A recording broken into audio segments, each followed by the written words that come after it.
The iPhone and other smart devices are the president's latest target for tariffs. This morning, he threatened 25% tariffs on Apple products made abroad. We're going to bring in now 27 News Washington correspondent Maddie Beertemple joining us live with the president's latest trade policy comments and the response. Maddie? Hey, Rebecca. The S&P 500 dipped slightly this morning after the president made this tariffs announcement on social media. Now, some analysts say if iPhones were to be made in America, they could be more expensive.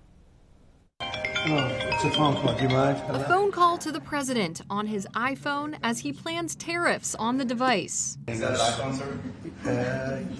Yeah, it's lucky it is. President Donald Trump said he'll put 25% tariffs at the end of June on not just Apple products, but all smartphones made abroad. It would be also Samsung and anybody that makes that product. Otherwise, it wouldn't be fair. The president says he thinks tech companies can afford to make their products in America. If they're going to sell it in America, I want it to be built in the United States.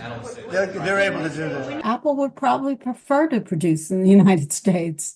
Would if it could. But George Washington University professor Susan Aronson says it would take a long time to develop the manufacturing capabilities and be more expensive. The costs of labor are significantly higher in the United States than they are in India or China. Apple CEO Tim Cook and the president have had a back and forth relationship.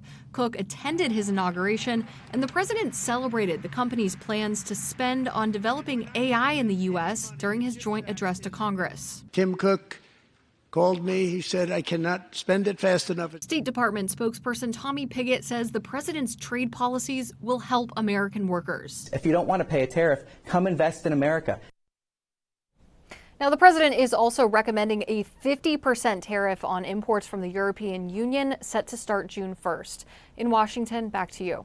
And Maddie, how much money does the White House say the president's tariffs have brought in? Well, according to Commerce Secretary Howard Lutnick, he says it's about $30 billion a month in revenue, and that's based on the 10% baseline tariff currently in place. Thank you, Maddie, for that live report from D.C.